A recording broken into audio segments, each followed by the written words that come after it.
Kisah Sayyidina Umar menangis ketika melihat Rasulullah. Dan yang like dan subscribe, semoga masuk surga. Dikisahkan, pada suatu malam, Sayyidina Umar mendapati Rasulullah tengah tertidur di kamarnya, di atas tikar dari pelepah kurma yang sudah usang dan berbantalkan kulit yang diisi serabut. Ketika Rasulullah terbangun, Umar tak kuasa menahan air matanya, dan ia menangis sejadi-jadinya karena melihat bekas tikar yang membekas di punggung Rasulullah. Kemudian, Rasulullah pun bertanya kepada Umar, "Wahai sahabatku Umar, apa yang membuatmu menangis?" "Wahai Rasulullah, aku melihat Kisra serta raja-raja lain menikmati tidur di atas ranjang mewah beralaskan sutra, tetapi di sini aku melihat engkau tidur beralaskan tikar semacam ini," jawab Umar dengan lembut. Rasulullah menjawab dengan sebuah nasihat, "Wahai Umar, tidakkah engkau sependapat denganku? Kita lebih suka memilih kebahagiaan akhirat, sedangkan mereka memilih dunia. Mereka adalah kaum yang kesenangannya telah disegerakan sekarang juga, dan tidak lama lagi akan sirna." Inilah 4 pesan Rasulullah kepada Fatimah sebelum tidur. Yang subscribe, like, komen, semoga masuk surga. Wahai putriku, janganlah engkau tidur sebelum melakukan 4 amalan. Pertama, janganlah engkau tidur sebelum mengkhatamkan Al-Quran. Kedua, jadikanlah para nabi sebagai syafaatmu kelak. Ketiga, meminta ridho kepada seluruh kaum muslimin. Keempat, janganlah engkau tidur kecuali engkau telah melaksanakan haji dan umrah. Mendengar itu, Fatimah bertanya, "Bagaimana aku sanggup melakukan semua itu, wahai Rasulullah?" Kemudian Rasulullah bersabda, "Untuk yang pertama, bacalah surat Al-Ikhlas 3 kali, karena itu sama saja dengan mengkhatamkan Al-Quran.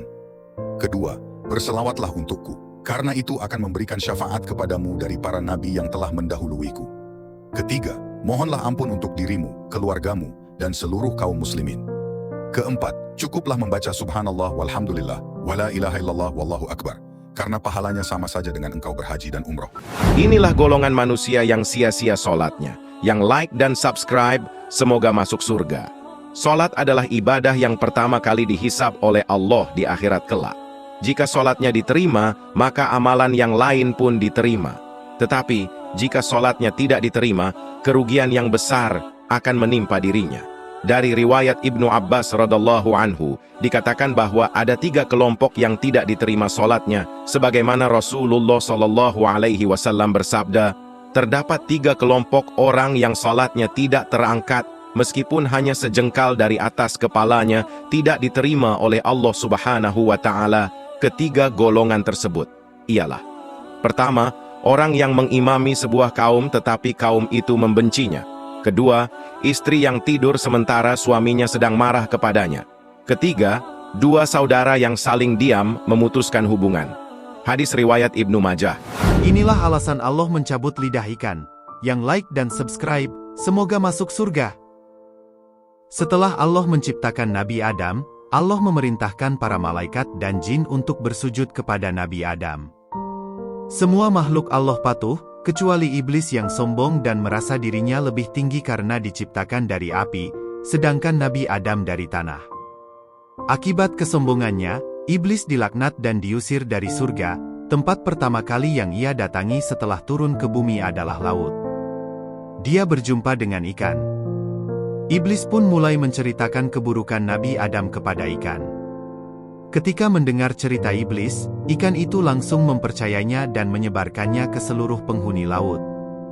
Tindakan ini membuat Allah murka, sehingga Allah mencabut lidah ikan agar mereka tidak bisa lagi menyebarkan berita bohong. Inilah 7 hobi yang dilarang dalam Islam.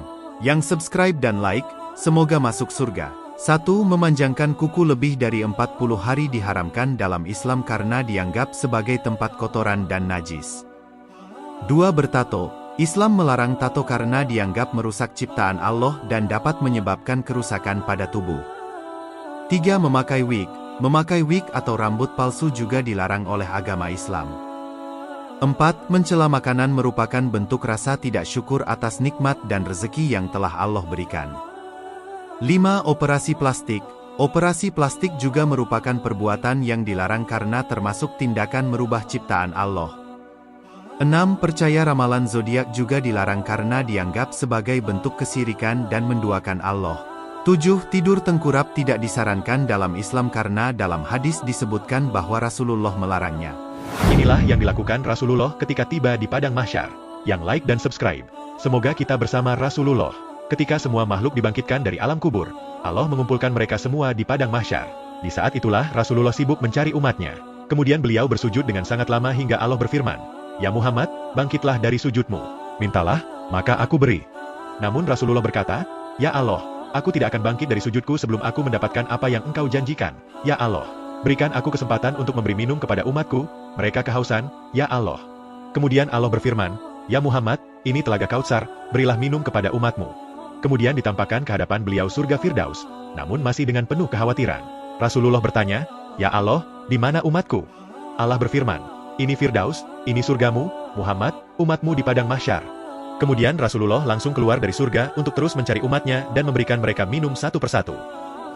Inilah 7 barang peninggalan Rasulullah Sallallahu Alaihi Wasallam. Yang subscribe dan like, semoga masuk surga. 1. Jubah krem yang terbuat dari bahan sutra, katun, dan linen. 2. Sendal atau terompah yang terbuat dari kulit sapi dan diikat menggunakan 2 tali. 3. Jejak kaki yang hingga kini dipamerkan di Museum Topkapi Istanbul, Turki. 4. Turban berwarna hijau, yang merupakan warna favorit beliau. 5. Cawan yang sering digunakan Rasulullah untuk banyak hal, mulai dari minum hingga membasuh wajah. 6. Sehelai rambut Rasulullah yang disimpan di dalam tabung kecil di Mekah. 7. Pedang yang selalu ada di samping Rasulullah ketika beliau sedang berperang.